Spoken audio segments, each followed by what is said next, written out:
Breaking news కూటమి ప్రభుత్వంపై సంచలన వ్యాఖ్యలు చేశారు మాజీ మంత్రి పెద్దిరెడ్డి రామచంద్రారెడ్డి.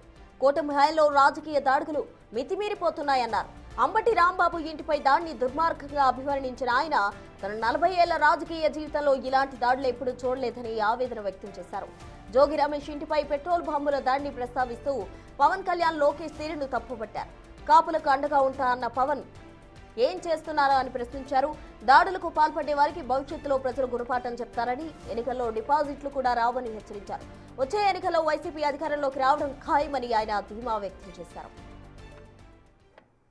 ఆధ్వర్యంలో 5 సంవత్సరాల్లో ఇలాంటి సంఘటనలు ఎక్కడ కూడా జరగలేదు రాష్ట్రంలో.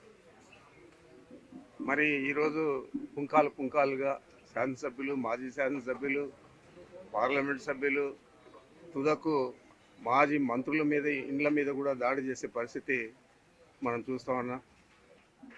ఒక బీసీ నాయకుడు, మాజీ మంత్రి జోగి రమేష్ ఇంటి మీద కూడా పెట్రోల్ బాంబులతో దాడి చేయడం జరిగింది. మరి ఇవన్నీ చూస్తూ ఉంటే ఈ కూటమి ప్రభుత్వం ఎక్కడికి పోతా ఉంది? నిజంగా రాజకీయాల్లో మళ్ళా తిరిగి మనుగడ సాగించాలా అని ఆలోచన చేస్తూ ఉన్నారా లేదా? మరి రాష్ట్ర ప్రజలందరూ కూడా చూస్తూ ఉన్నారు. ఇట్టి పరిస్థితుల్లో ఇలాంటి సంఘటనలు మన రాష్ట్రంలో ఎప్పుడు కూడా జరగలేదు. జగన్మోహన్ రెడ్డి గారు